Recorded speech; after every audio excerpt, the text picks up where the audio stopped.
Welcome to the Sample Chapter Podcast, the show where authors read a sample chapter from one of their books. Here's your host, Jason A. Meuschke. Hello, Sample Chapter listeners. Hey, welcome to episode 270 of the show.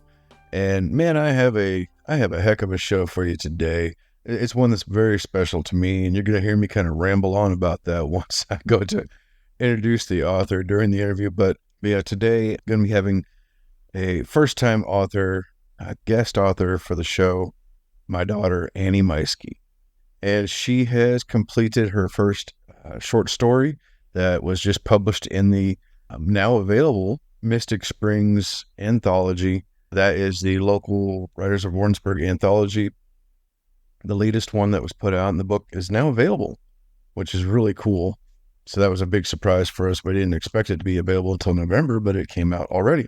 And so my daughter is now a first-time author, and she's pretty excited about that. And I thought, you know what? I'm going to go ahead and bring her on, because I could get her on here real easy. A little bit of convincing, a little bit of twisting her arm, or else I'd ground her.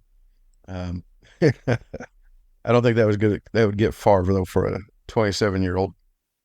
But this is the Mystic Springs anthology. It's a collection of anomalies, short stories. All have their intertwined stories in one way or another, because they all take place in the one area with a mystic spring, literally right there, that has all kinds of properties. And we go into that a little bit more during the interview. And her story today that you're going to be hearing a portion of next week is Nature's Diadem. And it's really exciting. It's a very interesting and a real twist, I would say, something that stands out that's different from the rest of the stories in the anthology. So I'm excited about that. During the interview, though, we are discussing, she's also an artist, and her art projects that she does for different conventions, different shows around the state, even commissions for online. Gaining validation for your work, whether that's art or whether your art is writing. Becoming discovered, how her love of reading, which specifically the Warrior books by Aaron Hunter, led to her wanting to write. She started with fan fiction and it evolved from there. And we even dive into a few of the other stories throughout the anthology, which actually features a few previous guests to the show.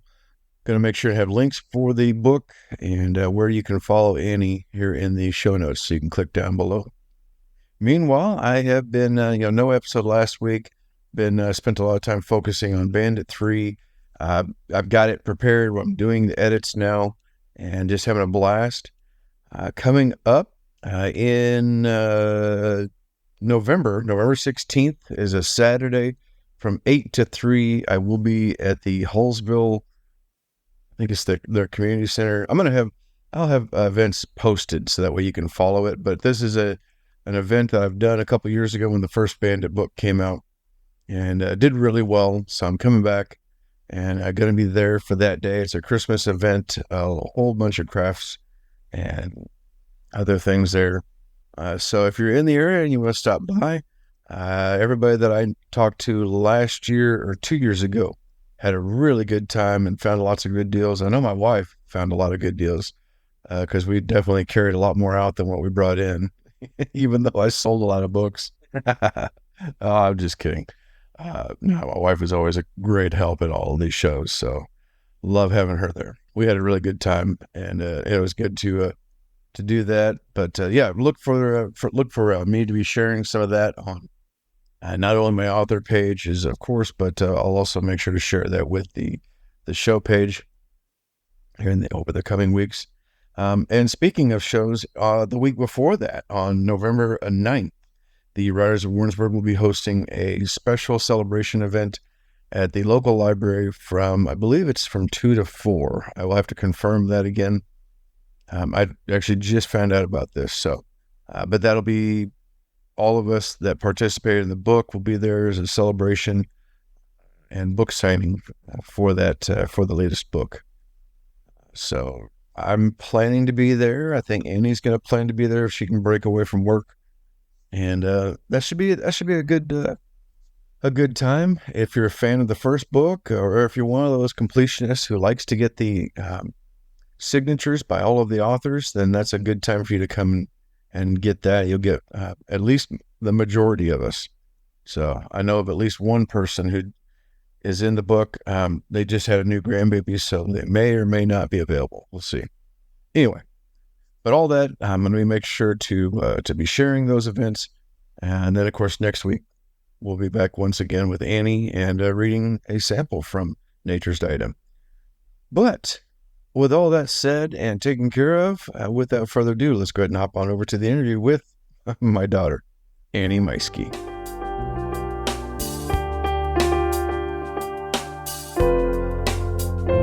Hello, Sample Chapter Podcast. Welcome to a very special episode. One that is, well, I just don't know how else to put it except that this is a particularly special episode for me.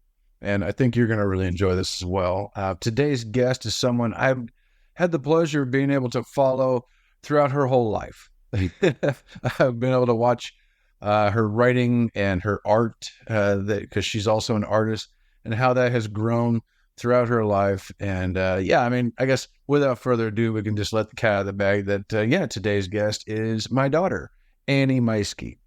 And you've actually heard Annie's voice before, back on episode 13, when she and her sister, Kaylee, interviewed me for my first novel, 9 Mile Bridge.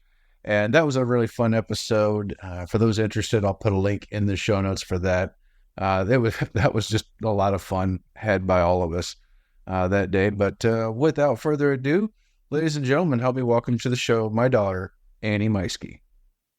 Hello. Good to be back. Yeah, it's only been about 5 years. Yeah. 6 years, whatever it's been. 2018. Gosh, this is exciting.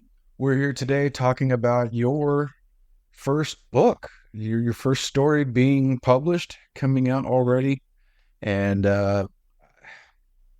tell us, just start off with, what is that like for you to have this first book available? I'm thrilled to finally have something out there. I can officially say I'm a published author, and that means the world to me. It's not the big story that I always wanted, but it's official, and I'm so excited that it's out there at least. Yeah, absolutely. And I know you've been working on stories for years and years.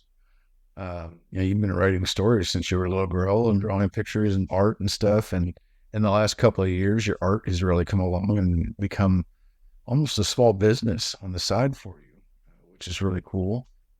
So while we talk about that for a moment, your art, and because you have a Facebook page for that, what's the name of that page? Sparks and Feathers Artwork. And what do you like to do on that? What is your forte? Mostly pet portraits. I usually only do nature or animals. I don't usually work with people. But that might change as I continue to grow. And you've been able to enter some of those into like shows and events. Like it was like a year ago, 2 years ago, that one of your art pieces won pick of the auction. It went for over $1,000, which was really amazing. I know I can speak for your mom and I. We were extremely proud of you and wish you'd been able to be there for that event, but that was really cool. What was that like to hear about that? That was very exciting. It might have given me a little too much confidence. That was a fun time. It's been good to see that my art is, at least other people like it. Mm-hmm. It's one thing for me to make it. It's another for someone else to like it themselves. Yeah. And do you remember, what was that piece? That was the Black Cap Chickadee. Ah, yeah, that's right. Okay. And you did earlier this year, you submitted, was that 2 of them, right? Mm-hmm. What were those pieces? That was a prairie chicken and a grizzly bear. Yeah, that's right. And those ended up going for pretty good money as well in the auction for the event. That was pretty cool. You recently had another showing at another event where your art went up for auction. It's really cool to see you being able to, take your art to another level, and it's being, people are really enjoying it and reaching out to you. And I know prior to these shows, you were actually doing your pet portraits and stuff, not just for family and friends, but also taking on work from paying customers. How did that begin? That was just so random almost, that I was just showing one of my friends at work that a new drawing that I had done, and one of my coworkers saw it over my shoulder, and she got so excited that she wanted me to do something for her. And so I did, and I was very happy to do it, and I didn't really charge her for that one. But then she posted it on Facebook, and then she suddenly had tons of friends asking me for commissions, and it just grew from there. Mm-hmm. That's cool. So in some ways, it's almost like the dream of every artist or author, really. It's like Discovered. Yeah, being discovered. Yeah, because I remember you talking about that first one and how it kind of blew up, and all of a sudden you got people everywhere reaching out to you on wanting to do all this work, and like how much would it cost, and that was really something. Yeah, that was overwhelming at the first. I had way too many people coming up to me and talking to me, and I'm not much of a talker, but that was fun. I'm glad I got to experience that, and I've learned a lot. Yeah. And now you get to, you're pretty picky about what projects you take on, because you've got several a year that you're doing, as each one takes some time. Yeah. The first 2 years I was doing it, I was pushing out maybe 60 drawings in a year, and that burned me out. So now I only do a handful every year. I've been trying to do more stuff for me and not so much tasks for other people. Mm-hmm. And I think that comes across in your art and in writing as well. Whenever we're writing for ourselves, when I write stories for myself, just out of my own, just tapping into what's in me of what I believe about this story and the character, what they're telling me, I think it comes across stronger than if I'm trying to tell a story based on what somebody else thinks it should be. It has that, it comes across on the page or on the canvas, as it were. Whether you're pushing an agenda or you're pushing your story. Yeah. Yeah, exactly. So, like I say, you've been writing short stories and little things, all your life. Like so many authors I've interviewed on the show, we've all been writing our own little stories and stuff, myself included, going back to grade school and junior high, writing stories. What was some of your inspiration to start writing stories? Well, I loved reading throughout my life, as you know. Mm-hmm. There were times that I just couldn't put a book down to go eat dinner, and I was yelled at. Yes, she was. Yeah, I guess it all started in second grade when they did like an award at the end of the year where everybody gets something, some kind of certificate for whatever they think you've done really well in over the year. And I was in second grade. I was waiting for an art certificate, and instead they gave me a writing certificate, and that blew my mind. And from then on, I thought maybe this is actually going to be something I could do, and I got really excited by that. Yeah, it's nice to have that little bit of verification of your skills, of something that you didn't expect. Mm-hmm. So the validation. Mm-hmm. Yeah, I remember you were really big into a particular series. What was that series Warriors. Warriors, that's right. Yeah. Who was the author for that? That was Aaron Hunter. Uh-huh. Yeah. And there are multiple people under the surname Aaron Hunter. Okay. And I didn't know that. Was that the way it always was? Yeah. Really? Yeah. Several women got together under the name Aaron Hunter. Wow. Okay. All right. I did not know this. I'd actually, I remember years ago, I was actually looking out to try and find Aaron Hunter to see if she would come on the show or something. Yeah. No luck. Well, that's fascinating. Okay.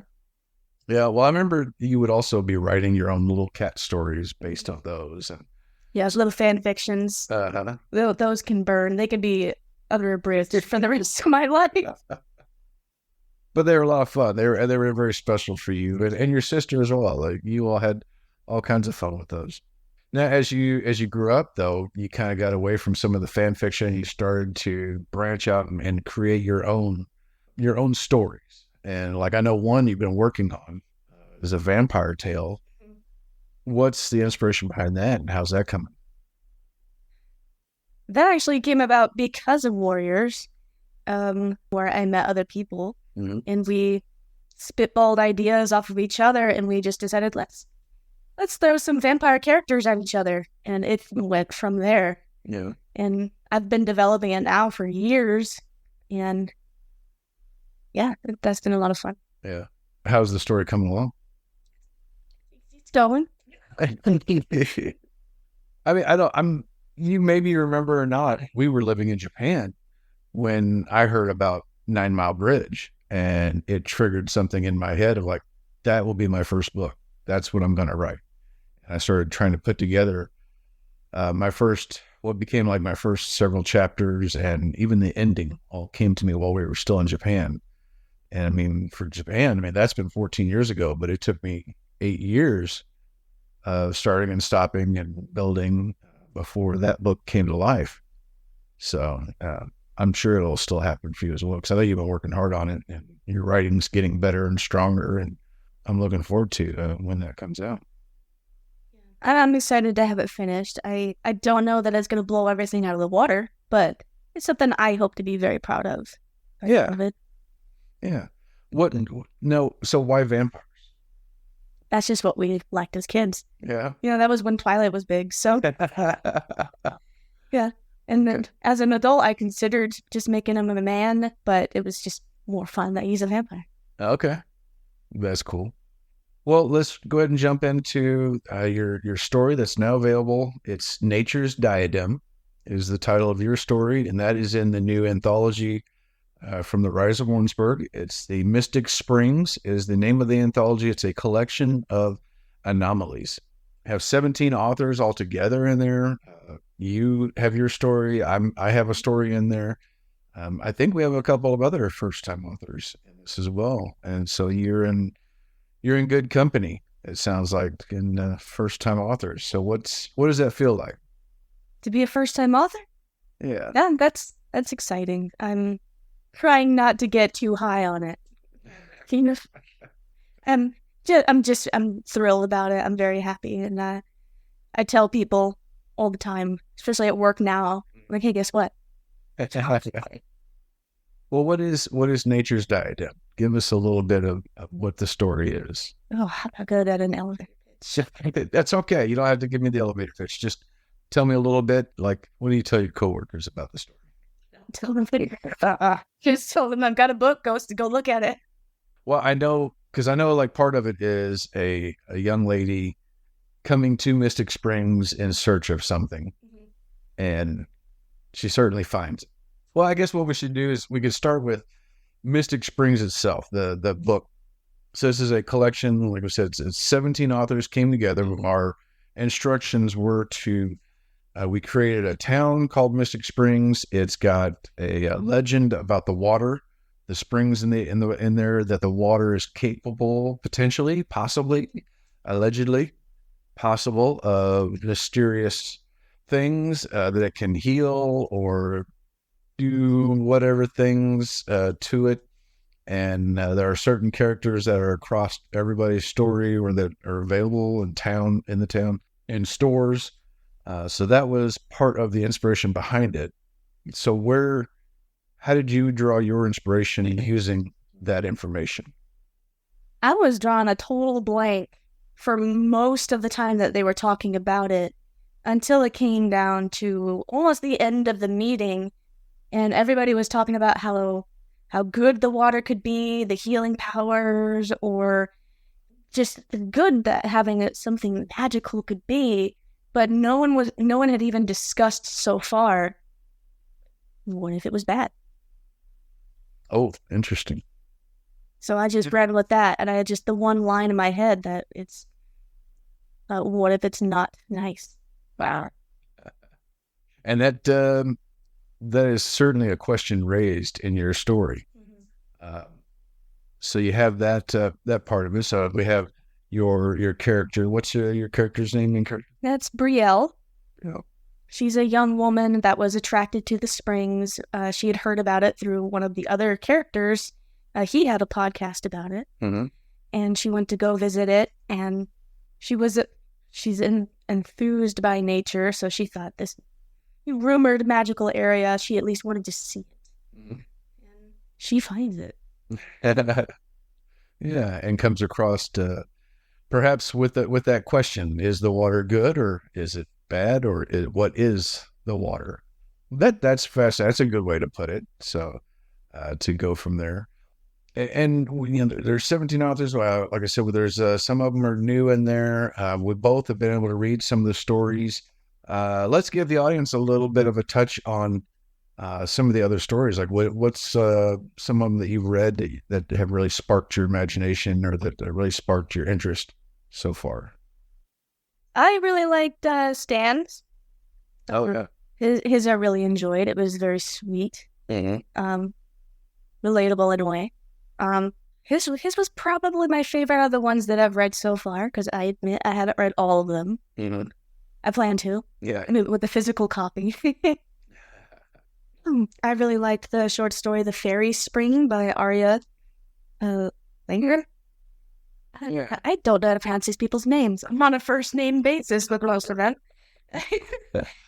That's all right. How many people can say our last name? Right. The Ghost Riders was a really good one. I actually really enjoyed that. Oh, that guy's such a hack.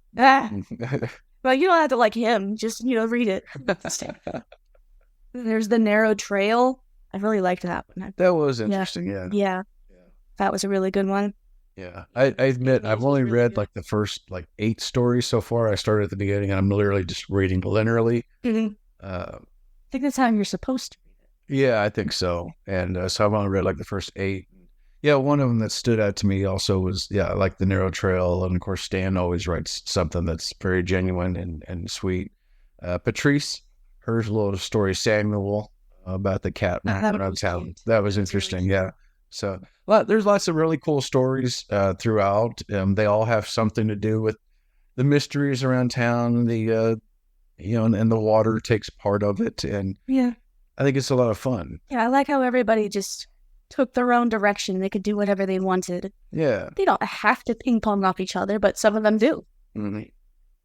And it was interesting to have places and people around the town that could bounce around from story to story and show up in one story or another. Mm-hmm. So did you have some people in yours that are also throughout there? I think it was the vet clinic.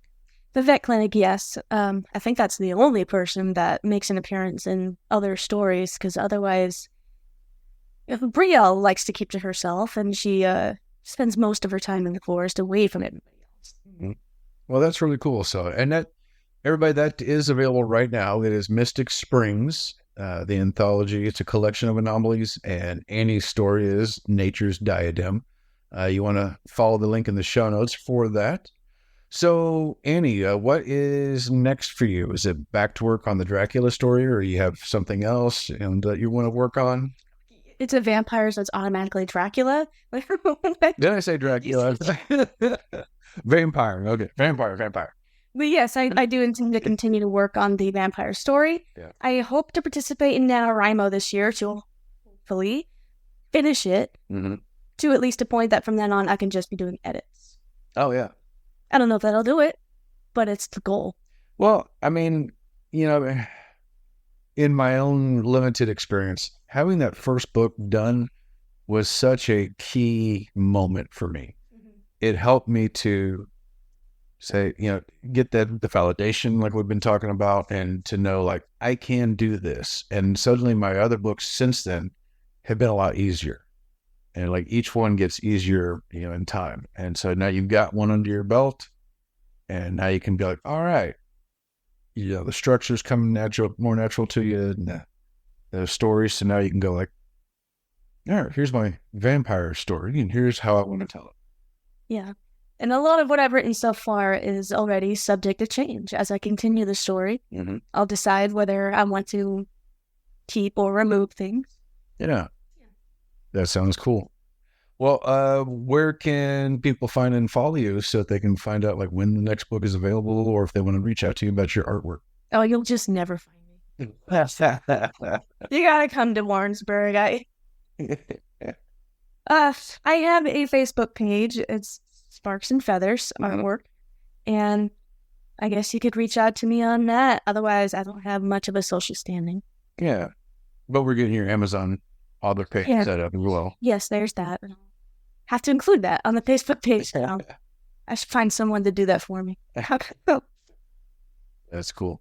All right. Well, Annie, I really appreciate that you came on the show, and I'm so excited and so proud of you to have taken your own step forward, and you've always been one that just kind of does things your own way, and I'm proud of you. Well, thank you. And then thank you for having me on, sir. All right, everyone. So hopefully you've enjoyed this fun little chat with Annie and I. And like I said, I'm going to have the links for all that in the show notes where you can find Annie and the book, which is available right now. So don't forget to click that link. And we will talk to you actually next week when Annie returns with a sample from Nature's Diadem. Until then, take care.